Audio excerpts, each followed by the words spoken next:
네, 여러분 잠깐 잘 쉬셨나요?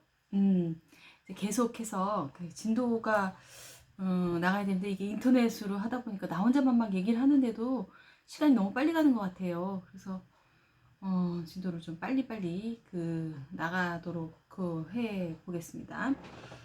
빨리빨리 나가더라도 뭐 어차피 여러분들 이제 이해를 어차피 우리가 이 안에서 이제 중간고사를 보게 될 것 같아요. 잘 따라오시면서 교재와 같이 잘 따라오시면서 모르는 거 있으면 모르는 거나 궁금한 거 있으면 직접 전화해 주셔도 좋아요. 전화해 줘도 좋고 또 뭐 톡으로 질문하는 사람들도 있는데 질문하셔도 좋고 또그 여러분들 궁금한 거 있으면 언제든지 우리가 만날 수 없으니까 그 유선을 통해서 이제 아니면 SNS를 통해서 여러분들 질문해 주시면 저는 아주 반갑게 받습니다. 그거 주저하지 말고 질문해 주세요. 인원수가 원체 우리가 많아서 조금 내가 여러분들 이제 또 이른 양도 또 있어요. 또 나간 분들도 있는데 그걸 지금은 다 찾지를 못하겠어요, 제가. 그래서 이제는 이제 우리 방에 있는 분들만 이제 정의 요원이다 싶어서 이제 어떤 반은 한 두 분씩 없고 어떤 반은 한 분씩 없고 한데 그냥 요 인원으로 이제 쭉 나가려고 합니다. 우리가 이제 오프라인 수업 할 때까지. 그리고 이제 여기 꽃을 하나 갖다 놨어요. 꽃 예쁘죠? 제가 얼마 전에 좀 병원에 입원할 일이 있어서 큰 수술을 받았어서 병원에 있는데 이제 꽃을 누가 이제 주시길래 우리 식탁 위에 있길래 여기다 한번 갖다 놔봤어요. 이쁘죠? 지금 보니까 제가 너무 더워서 여러분 반팔로 갈아입었어요. 반팔로. 그러니까 이제 날씨가 지금 엄청 따뜻한가 봐요. 이제 봄인데 이제 우리 이제 커피도 한잔 하면서 길거리도 걷고 할 날이 이제 속히 오겠죠. 그런 날이 빨리 오기를 바라면서 우리 진도 이제 계속 한번 또 나가볼게요. 의사소통의 유형에 대해서 이제 좀 살펴볼 텐데요. 의사소통의 유형에는 어떤 것들이 있어요? 의사소통의 유형은 여러분 유명한 학자 우리가 사티어에 대해서 이제 뒤에서 이제 살펴볼 텐데요. 의사소통은 여러분 어떻게 이루어질까? 우리가 앞에서도 살펴봤지만 비언어적 의사소통과 언어적 의사소통에 대해서 살펴봤죠. 언어적 의사소통이 차지하는 부분은 굉장히 작다라고 얘기를 해요. 언어적 의사소통이 차지하는 것보다 비언어적 의사소통. 여러분도 한번 생각을 해보세요. 지금 이제 대학생이 돼서 철들이 조금 들었겠죠.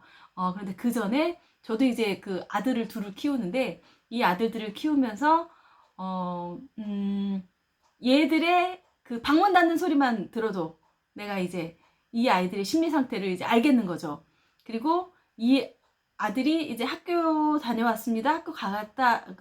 학교 다녀오겠습니다 하는 목소리만 들어도 이제 그리고 이 아이의 표정을 보거나 뭔가 나에게 하는 집안에 들어오는 그 모습만 봐도 저 아이가 지금 상태가 어땠겠구나 라고 느끼게 되는 거죠. 그러니까 우리 교재 121페이지 여러분 이렇게 보시면 되는데요.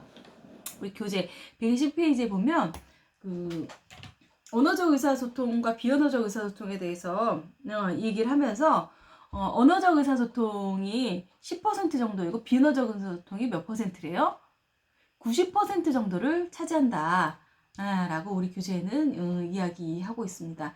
그러니까 언어적 의사소통보다 비언어적 의사소통의 비율이 훨씬 높다는 거죠. 인간관계에서는 말을 하는 것보다 전달하는 과정이나 어때요?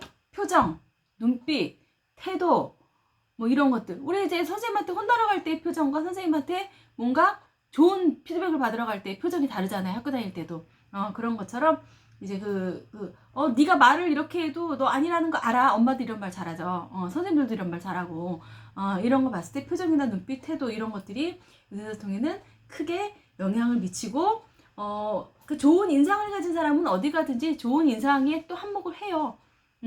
그 인상은 근데 얼굴이 잘생겼다 못생겼다 뭐 이런 인상이 아니라 얼굴이 밝은 인상이 있어요. 보면 딱 다가가기에도 참 괜찮다. 다가가기 편안하다 라는 인상이 있어요. 그래서 인상이 주는 그러니까 여러분들도 항상 인상을 잘 관리해야 돼. 인상을 막 인상을 쓰고 다니거나 뭔가 기분 나쁜 이런 표정으로 하고 다니게 되면 별로 저 사람의 옆에 가면은 큰일 나겠구나. 저 사람은 말도 걸지 말아야겠구나. 뭐 이런 생각이 들게 되는 거죠.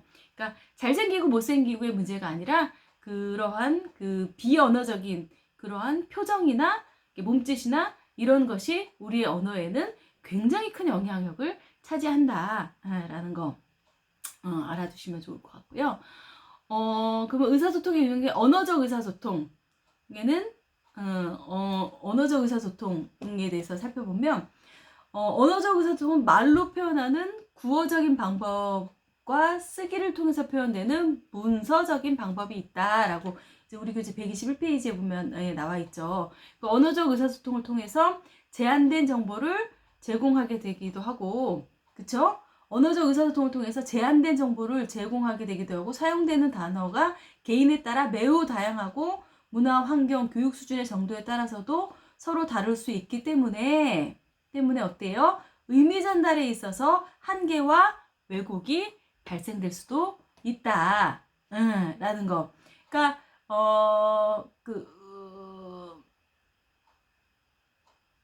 우리가 이제 어떤 사람을 만나더라도 나하고 대화가 잘 되는 사람이 있어요. 그 사람은 나하고 비슷한 문화나 그러니까 우리가 문화가 다른 사람들끼리 말하는 거 굉장히 힘이 들죠. 예, 그런 것들을 얘기하고 있는 거예요. 그러니까 문화와 환경, 교육 수준 정도에 따라서도 다를 수 있기 때문에 의미 전달에 있어서도 한계와 왜곡 등이 이제 의사소통에서 발생할 수 있다. 라고 이야기하고요. 이제 우리 교재 122페이지 쭉 보면 사람마다 자기 자신의 경험을 심층 구조에서 표충 구조로 가는 동안 이 내 마음, 내 경험에 이게 쌓여있던 것들이 이게 그 심층적으로 쌓여져 있다가 표충 구조로 올라오는 동안에 짧고 분명하게 만들어서 표현하는 경향이 있다. 우리는 언어적 의사소통을 할 때. 그러면 언어적 의사소통에는 어떤 것들이 있는가? 우리 교재 보면 일반화, 삭제, 왜곡 이런 것들이 있다. 그럼 일반화라는 건 뭐예요? 일반화는 건 뭐예요? 여러분 교재에 나와 있죠? 한번 읽어보세요. 일반화란 뭐래요? 개인의 구체적이고 사소한 경험을 전체 경험으로 확대해 표현하는 거. 일반화시키는 거죠. 내가 그냥 경험했을 뿐이야. 우리 집 강아지는 사람이 오면 멍멍멍멍 짖어. 그런데 다른 집 강아지도 다 그렇게 짖을까요? 아니죠. 그건 강아지마다 다 특색이 있는 거죠. 우리 집 여러분들 강아지 키우신지 모르겠는데 우리 집 강아지는 밖에서 이제 벨 이렇게 띠띠띠띠 하는 소리만 들으면 이제 막 뛰어나가고, 그러니까 강아지마다 다 그런 특색들이 다른 거죠. 그런데 다른 집 강아지도 다 그럴 거야. 일반화 시키는 거. 이런 것들이 이제 오류가 될 수 있는 거죠. 개인적인 것을, 내 개인적인 생각을 전체적인 것으로 내가 어떠한 것들을 내가 자식을 키워보니 이러하더라. 예. 라고 내 개인적으로 우리 아들은 이러하더라 얘기할 수 있지만 모든 남자아이들은 다 이러해 하고 얘기하는 건 일반화의 오류가 될 수 있다라는 거죠. 그리고 삭제에 대한 경향이 있죠. 삭제라는 건 뭐예요? 여러분 여기 우리 그 교재에 쭉 한번 볼게요. 의사소통하는 과정에서 본래의 자신의 경험과 심층적 의미에 대한 언어적 표현 가운데 일부분을 제거하거나 누락시켜서 표현하는 거. 그러니까 내가 그 어떠한 것들에 대해서 자세하게 내가 어제 광교산을 갔는데 내가 어제 거기 내가 그냥 산에 가봤더니 그 산에는 꽃도 많이 안 피었고 이상하더라고. 그럼 이게 뭘 보고서는 저렇게 얘기하는 건가? 이게 알 수가 없죠. 우리가. 그러니까 언어적 의사소통에서는 내가 일반화하는 오류와 이게 삭제 의미를 내가 어떠한 단어들, 내가 어떠한 장소, 언제 무엇을 했는지, 누구와 무엇을 했는지 이런 것들을 삭제시키는 것들, 이런 것들이 이제 언어적 의사소통에서 누락이 될 수 있다라는 거죠. 이렇게 구체적인 정보가 빠져 있을 수 있다, 삭제될 수 있다라는 거, 그리고 왜곡될 수 있다라는 거죠. 왜곡은 뭐예요, 여러분? 왜곡되어 있는 거는 내가 아까 왜곡되어 있다라는 것은 이제 우리 교재에 나타나 있지만 그 타인이나 이미 발생한 외부 사건으로 인해서 자신의 감정이 변화되었다고 표현하는 것을 말한다. 예. 라고 이제 여기서 예를 들어서 이제 얘기했죠. 여러분, 우리 교재 한번 볼게요. 상대방에 대한 자신의 주관적인 생각이에요. 뭔가 한번 일이 일어났는데, 그 일이 또 그렇게 그 일을 계속 연속 선상에 놔두는 거죠. 왜곡되게 생각하는 거죠. 연속 선상에 두어서. 그러면, 우리 교재에 예를 들어서 엄마는 매일 나를 짜증나게 만들어 라고 표현하는 왜곡의 또 다른 형태는 엄마가 맨날 자기를 짜증나게 만들어요. 뭔가 짜증나게 하는 게 하나 있었겠죠. 그런데 엄마는 맨날 나를 짜증나게 만드는 사람으로 내가 왜곡해버리는 거죠. 우리 엄마는 더 이상 나를 좋아하지 않아요 라고 말하는 것들, 이런 것들 상대방에 대한 자기의 주관적인 왜곡으로 인해서 오류를 범할 뿐만 아니라 그로 인해 자신이 고통스러워질 수도 있다. 그러니까 언어적 의사소통에서 우리가 과할 수 있는 오류들이 일반화, 삭제, 왜곡 이런 것들이 있다 라는 거.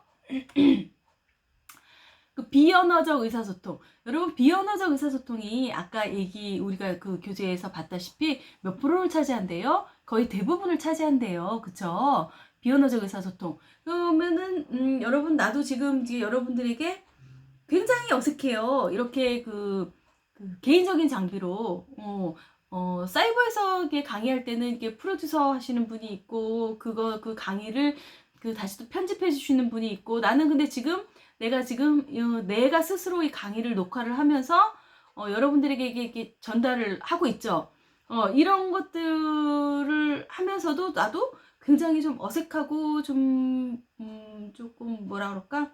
좀 답답한 부분이 있지만 그래도 여러분들에게 잘 전달을 하고자 열심히 지금 이렇게 나의 그 열과 성을 다해서 하고 있는 거죠. 몸짓을 해가면서 고개를 끄덕여가면서 목소리도 좀 더 카랑카랑하게 여러분들에게 잘 전달될 수 있도록 하기 위해서 계속 이렇게 노력을 하고 있는 거죠. 이러한 동작 없이 그냥 그 비언어적 의사소통 없이 그냥 한다면 여러분들이 더 지루할까봐 저도 이렇게 노력을 하고 있는 부분인 거거든요. 그러면 비언어적 의사소통은 우리가 어떤 것들이 있으며 이 비언어적 의사소통을 어떻게 해야 하는가에 대해서 이제 쭉 한번 살펴볼게요. 비언어적 의사소통에서 대표적으로 이제 얘기하는 게 솔러라고 얘기를 해요. SOLER이라고 여기 나와 있죠. 얘기하는데 그 몸짓, 눈맞춤, 표정, 뭐 팔, 다리, 자세, 방향, 뭐 이런 것들이 다 이제 비언어적 의사소통이라고 말씀을 드렸죠. 이 비언어적 의사소통에서 우리가 이제 그것을 요약해 보자면 그것을 이제 신체 각 부위를 통한 의사소통에서 솔라라고 이제 5가지로 이제 얘기를 해볼 수 있어요. 5가지. 첫 번째, S는 뭘까? S는 스컬리라고 해가지고 상대를 바로 바라보는 거. 우리가 내가 이제 여러분들하고 이제 지금은 이제 온라인으로 이제 이렇게 여러분이 이렇게 나의 모습을 일방적으로 보고 나도 일방적으로 이제 카메라를 보면서 이렇게 찍고 있지만 우리가 수업을 할 때 여러분들과 내가 눈이 마주쳤을 때 바로 보면서 끄떡끄떡 할 때 그럴 때 훨씬 더 우리가 서로 교감되고 소통되는 느낌을 받게 되는 거죠. 그래서 상대를 바로 보는 것, 상대에게서 집중하고 있다라는 의미로 전달될 수 있다라는 거, 그게 S 스컬리라고 이제 우리는 이야기를 합니다. 그리고 SO에서 O는 뭐냐? O는 오픈하는 거죠. 개방적인 열린 자세를 취한다. 개방적인 열린 자세. 개방적인 열린 자세라는 건 뭐예요? 여러분, 어떤 자세일까요? 개방적인 열린 자세라는 거. 내가 지금 그 말을 들으면서 말씀 한번 해보세요. 이렇게 되면 여러분 이게 개방적인 자세일까요? 개방적인 자세는 일단은 손을 이렇게 내 마음에 이렇게 두는 게 아니에요. 마음을 넓게 펴는 거예요. 마음을 넓게 펴고 바르게 앉아서 나는 당신의 말을 들을 준비가 돼 있어요. 내 마음은 열려 있어요. 내 마음을 닫는 게 아니라 내 마음은 열려 있어요. 하고 얘기하는 거. 열린 자세를 취하는 거. 내가 막 이러고 강의를 하고 여러분들 뭐 어떻겠어요? 이러고 강의하면서 뭐 여러분들 그렇게 뭐 생각하시고 하세요 하면은 이렇게 기분 나쁘겠죠. 근데 나는 여러분들의 모든 질문이나 여러분들이 하는 것들을 다 받아줄 자세가 돼 있어요 하고 얘기하는 듯이 이제 막 가슴을 열고 이제 나를 오픈하는 이런 자세를 취하는 거. 그래서 상대방 자신에게 마음의 문을 열고 다가간다는 증거를 보이는 거예요. 오픈한다라는 건 그런 거예요. 나는 언제든 열려 있어 라는 거. 그리고 SOL이라는 건 lean이라는 것인데, 이것은 상대방 쪽으로 몸을 기울이는 것을 얘기해요. 여러분, 우리가 대화를 할 때도 얘기해봐 하고 이제 얘기하는 것보다 그 상담을 할 때도 마찬가지예요. 내담자를 앉혀놓고 상담자가 그러셨군요. 내담자를 향해서 고개를 기울이면서 몸을 약간 숙이면서 그랬군요. 얘기할 때 마음을 얘기하는 사람의 마음이 훨씬 더 편해진다라는 거예요. 의사소통 과정에서 상대방 쪽에 몸을 기울인다라는 것은 뭘까요, 여러분? 내가 당신에게 호감을 갖고 집중하고 있어요. 얘기해 보세요. 당신, 그렇군요. 몸을 상대에게 기울인다는 건 그만큼 그 사람에게 관심을 갖는다라는 그런 표현으로 볼 수 있을 것 같아요. 내가 당신에게 호감을 갖고 있어요. 그러니까 얘기를 해보세요. 나는 굉장히 유연한 사람이에요. 당신의 말을 다 받아주고 공감할 자세가 돼 있어요 하는 것이 리인이라고 해서 몸을 기울인다 라고 이제 이야기를 합니다. SOLE는 뭘까요? E는 우리 그 교재 124페이지에 보면 나와 있어요. 보면 뭘까요? 이것은 아이 컨택이죠. 이 사람 얘기하면서 여러분 눈을 뚫어지게 이러고 쳐다보고 있으면 어때요? 부담스럽겠죠. 그런 거 말고 얘기하면서 그랬군요. 그랬구나. 네가 그래서 힘들었구나. 아이가 여러분 그런 경험 있을 거예요. 나는 막 심각하게 학교에서 뭔가 일이 있어서 막 돌아왔는데 어때요? 엄마 할 말이 있어. 할 말이 있는데 그 아이는 막 이렇게 헐떡이면서 들어왔는데 엄마가 잠깐만 엄마 요것만 해놓고 들을게. 그럼 어때요? 김이 팍 새버리죠. 예. 그리고 얘기해봐 엄마 듣고 있어 다 얘기해봐. 그럼 여러분 그것이 말할 기분이 생길까요 안 생길까요? 안 생기겠죠. 그러니까 적절한 눈맞춤, 적절한 아이 컨택은 어때요? 내가 네 얘기를 잘 듣고 있어. 너 그때 그렇게 힘들었구나. 너 그런 것들이 있었구나. 그래서 적절한 아이 컨택이 필요하다는 거고요. R은 뭐예요? R은 릴렉스라고 해서 편안하고 자연스러운 자세를 취한다. 편안한 자세는 어떤 것들이 있을까? 그러니까 내가 막 이야기를 들으면서 뭔가 딴짓을 하거나 이런 것이 아니라 아니면 내가 야 바빠 빨리 얘기해봐 뭐 이런 것이 아니라 천천히 상대가 얘기를 다 할 수 있도록 이제 들어주는 거 그렇게 할 수 있도록 그 분위기를 만들어주는 거 릴렉스하게 자연스럽고 편안한 자세로 이제 만들어주는 거 그것이 릴렉스다 라는 거 접촉과 표현 우리 교재에 보면 뭐라고 나와있죠? 두 가지 사실을 뜻한다. 첫째, 조바심 내거나 주의를 흩트리는 표정을 짓지 않는 것이고, 둘째는 개인적인 접촉과 표현의 도구인 몸짓을 편안하고 자연스럽게 하는 거. 편안하고 자연스럽게. 그러니까 너무 경직되게 또 이러고 있으면 안 되겠죠. 그런 것들을 편안하게 하는 것이다. 라는 거. 이 솔라라는 거 5가지, 신체 각 부위를 통한 의사소통 5가지에 대해서 여러분 알고 계셨으면 좋겠고요. 그 다음에 음성을 통한 비언어적 의사소통, 말투가 있겠죠. 예, 전달하는 말이 아니라 말투, 말의 강약, 속도. 제가 말하는 속도가 좀 빠르지 않은가요? 제가 항상 말이 좀 빠른데 말을 빠르지 않게 하려고 노력을 하면서 그거에 대한 공부도 하기도 했는데 제가 말이 조금 빨라요. 그런데 제 발음이 또 나쁘지는 않아요. 정확하게 여러분들 들으실 거라고 생각이 드는데, 그러니까 이 말투나 말의 강약, 이런 속도, 이런 것들을 통한 비언어적 의사소통이 있다. 라는 거. 사람에 따라서 이제 이런 것들을 느끼는 법이 다 다르죠. 제가 이렇게 말을 하지만 여러분들이 받아들이는 것은 또 다 다를 수 있겠죠. 그리고 환경을 통해서 환경을 통한 비언어적 의사소통이 있겠죠. 환경을 통한 거. 물리적인 거리가 있을 수 있겠죠. 물리적인 거리. 물리적인 거리가 어때요, 여러분? 가까울수록 더 친밀할까요? 멀수록 더 친밀할까요? 물리적인 거리가 가까울수록 더 친밀하다라고 볼 수 있겠죠. 물리적인 거리가 가까울수록 심리적인 거리도 더 가깝다라고 이야기할 수 있겠죠.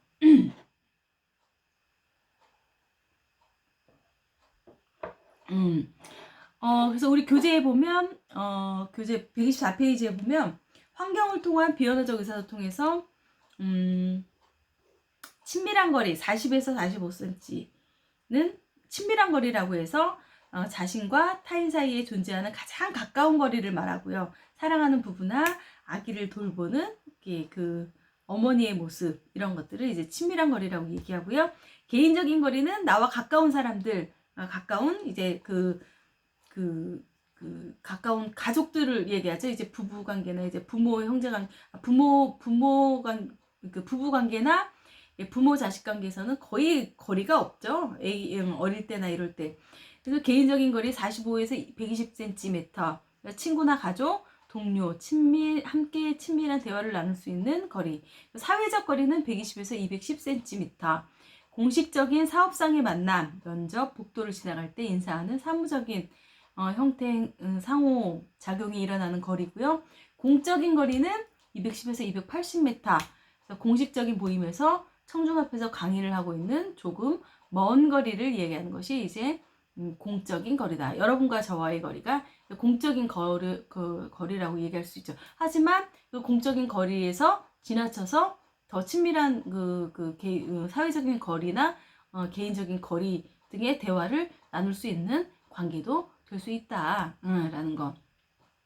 그래서 비언어적 의사소통에는 신체 각 부위를 통한 의사소통이 있었고 음성을 통한 비언어적 의사소통에 대해서 살펴봤어요. 말투, 강약, 속도, 그 환경을 통한 비언어적 의사소통, 심리적 거리에 대해서 까지 지금 살펴봤습니다. 그 물리적 거리와 심리적 거리 등에 대해서 이제 살펴봤습니다. 의사소통의 방해 요소가 되는 것들은 어떤 것들이 있을까? 그럼 여러분들은 소통을 할 때 어떤 것들이 방해가 되던가요?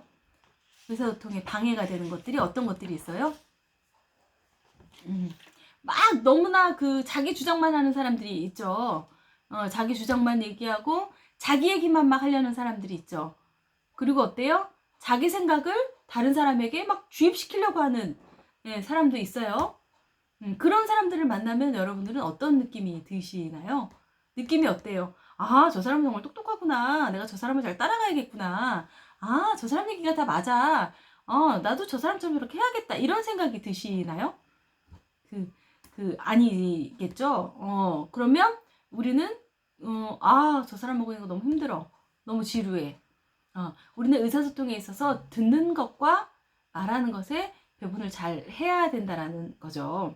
그런데 의사소통을 방해하는 요소들이 있어요. 방해하는 요소들. 그런 것들 우리 교재에는 어떤 것들이 나와 있을까? 를 한번 의사소통의 방해 요인 살펴보면 첫째로 과거의 경험이래요. 과거의 경험이라는 건 뭐예요, 여러분? 내가 가지고 있는 정보 안에서 어떠한 것들을 받아들이는 거죠. 그러면 내가 새로 받아들이는 정보가 어때요? 왜곡될 수 있다라는 거예요. 이해가 가시죠? 네. 그렇기 때문에 과거의 경험을 통해서 무언가를 예견하고 짐작하고 그랬을 때 우리는 그 정보를 왜곡하기 때문에 정보가 왜곡되기 쉽기 때문에 상대방과 의사소통을 하는데 어려움을 가질 수 있다. 라는 거. 과거의 경험. 경험이라는 것이 일단은 그러니까 우리가 가지고 있는 선입견이라고도 이야기할 수 있죠. 그리고 그 두 번째로 선입견이라고도 이야기할 수 있죠. 과거의 경험이라는 것이 내가 가지고 있는 선입견의 비계여서 얘기할 수도 있겠죠. 그 두 번째로 선입견. 선입견이라는 거는 비슷하죠. 여러분, 우리가 어떤 상황, 대상이나 상황, 사실에 대해 가지고 있는 선입견은 정확한 이해의 어려움을 야기한다. 라고 이제 우리 교재에 나와 있어요. 125페이지에서 126페이지에 나와 있어요. 선입견을 가지고 있을 때 전달되는 정보를 충분히 받아들이지 못하고 흘려버리는 경우가 있게 되고 타인이 말하는 정보에 대해 경청하지 못하게 되는 경우도 발생한다. 그러니까 내가 어떠한 내가 가지고 있는 과거의 경험, 그 경험은 내가 그것들에 대한 경험이지만 선입견이라는 것은 타인들로부터 들어오는 경우가 많아요. 저 사람은 이렇대. 저 사람은 제 경험 누가 그러는데 저 사람은 이렇대. 예. 라고 이야기했을 때 그런 선입견을 가지고 있을 때 어때요? 그 사람에 대해서 그 이야기를 들을 때 그 이야기가 어때요? 내가 충분히 그것을 그대로 받아들인 게 아니라 한번 돌려서 생각해 보게 되는 거죠. 그 사람에 대한 선입견을 가지고 이 얘기를 들을 때, 그 사람이 이야기하는 정보에 대해서 내가 그것을 올바로 다 듣지 못하고 그것을 흘려버릴 수 있다. 네, 그런 얘기를 이제 하는 거죠. 그래서 과거에 내가 했던 경험이 첫 번째였고, 이제 두 번째가 선입견, 세 번째가 고정관념이다. 우리가 가지고 있는 고정관념, 그러니까 잘못된 어때요? 정보 이해.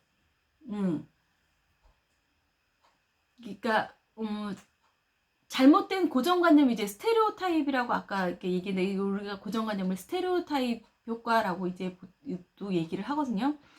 근데 이제 이 고정관념이 잘못 가지고 있으면 어때요? 편견이나 불충분한 지식 속에서 오해를 가져오기도 한다. 그러니까 어떠한 것들에 대한 고정관념이 이제 우리의 의사소통을 방해하는 요인이 되기도 한다라는 거. 그리고 네 번째, 감추어진 의도. 여러분 어때요? 우리가 감추어진 의도를 가지고 있을 때 전달된 정보를 왜곡시키는 경우가 이제 가끔 발생하는데요. 발생하기도 하는데요. 그러니까 내가 어떤 특별한 관심을 갖고 있다거나, 내가 아니면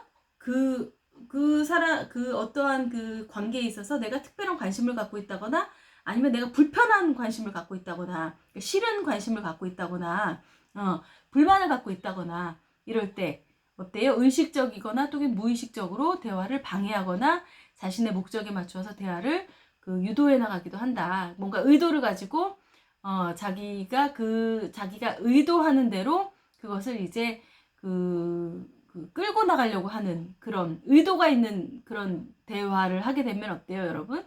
그런 것들을 하게 되면 이제 우리가 딱 좀 기분이 안 좋아질 수도 있겠죠. 그런 의도를 내가 눈치챘다면. 그랬을 때 그런 것들이 이제 의사소통의 방해 요인이 될 수 있다. 감추어진 의도를 가지고 하는 대화들이 있어요. 내가 뭔가 목적을 이루려고 이제 하는 것도, 여러분들 어떤 학생들 요즘에 많이 막 그렇게 얘기하는 것도, 이번에 막 어떠한 코로나도 어떠한 종교 집단 때문에 이제 이렇게 문제가 되기도 했죠. 예, 그런 것들을 이제 감추어진 의도가 드러났을 때는 이제 그 집단에서 이제 가지는 않지만 그 의도가 이제 드러나기 전까지 이제 쭉 이제 그것을 속아서 그렇게 쭉 갈 수 있는 거죠. 근데 그것들이 감춰진 의도가 딱 드러났을 때는 그 안에서 이제 우리가 의사소통에 방해가 되면서 그것에서 이제 탈피해 나갈 수도 있겠죠. 그리고 다섯 번째로 물리적 환경. 그러니까 우리가 이렇게 대화를 하는 데 있어서 어떠한 장소에서 소음이라든지 기온, 뭐 이렇게 집중을 방해하는 이런 요소들 있잖아요. 소음이나 막 소음이 심해. 예, 내가 지금 막 강의를 하고 있는데 뭐 여기서 막 뒤에서 공사장에서 소리가 들리고 이랬을 때 의사소통에 방해가 되겠죠.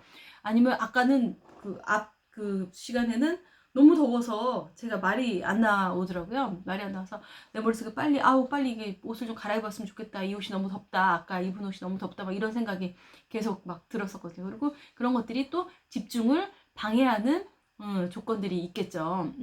물리적인 이런 환경들이 이제 의사소통의 방해 요인이 될 수 있겠다. 의사소통이 방해하는 것들은 또 다른 것들이 또 있을 수도 있겠죠. 그러니까 여러분 이런 것들의 내용들을 쭉 보면 내가 나의 경험을 일반화시키지 말고 내가 가지고 그 누구에게서나 들은 선입견을 내가 정확하게 알지 못하는데 타인에게 대입해서 하지 말아야겠고, 어떠한 고정된 관념으로 어떠한 그 집단이 있을 수 있는데 그 집단은 사람들은 다 저래 라고 해서 그 집단의 한 사람이 안 그럴 수도 있는데 내가 그런 고정관념을 가지고 그렇게 얘기했을 때 그 사람의 대화에 집중이 안 되겠죠. 고정관념을 그 의사소통에 방해가 될 수 있고, 감추어진 의도가 있을 때 물리적 환경에 의해서 의사소통에 방해가 될 수가 있다라는 거 여러분들 이제 알아두시면 되겠고요. 이제 시간이 또 훌쩍 지나갔어요. 시간이 훌쩍 지나갔는데 할 것들이 이제 많은데, 요거 이제 여러분 이제 그 제목만 한번 쭉 보고 다음 시간에 한번 해보도록 할게요. 의사소통의 방해 요소, 역기능적 의사소통이라고 나와 있죠. 우리 교재에도 나와 있는데 회유형, 비난형, 초이성형, 산만형, 이게 굉장히 내용이 굉장히 많은 내용이에요. 이게 사티어라는 사람이 가족치료 전문가, 의사소통 가족치료 전문가인 사티어라는 사람이 이제 의사소통 패턴에 대해서 분석을 하면서 회유형과 비난형, 초이성형, 산만형 이런 것들은 역기능적 의사소통이다 라고 이야기를 했고요. 이 안에서 이제 한 가지가 빠진 것이 이제 순기능적 의사소통이죠. 사티어가 말한 순기능적 의사소통에는 일치형 의사소통이 있어요. 일치형. 이것은 이제 역기능적 의사소통을 소개하면서 우리 교재에는 일치형이 빠졌는데, 그 부분 일치형까지 해서 다음 시간에 한번 이제 역기능적 의사소통에는 어떤 것들이 있는가에 대해서 쭉 살펴보고요. 그리고 나서 역기능적 의사소통과 효과적인 의사소통의 기술에는 또 어떤 것들이 있는가까지 다음 시간에 쭉 한번 살펴보도록 하겠습니다. 인터넷 강의 지루하고 힘들 텐데 여러분 이번 시간까지 잘 들어주셔서 감사하고요. 마지막으로 공지를 하자면, 여러분 꼭 우리가 세 반이죠. G반, H반, I반, 요 각 반마다 강의를 듣고서는 반드시 그 안에서 들었다라는 표시를 해주시고요. 밴드의 출석부에도 표시를 꼭 강의 들었다라는 거 출석 체크 꼭 해주시면, 꼭 잊지 않으시고 해주시면 감사하겠습니다. 또 여러분 이제 한 강의를 마치면서 건강하게 한 주간 잘 보내시고요. 다음 주에 또 다시 인터넷 강의 다음 주가 마지막 시간이 되기를 바라면서 이번 시간은 모두 마치도록 하겠습니다. 여러분 수고하셨습니다.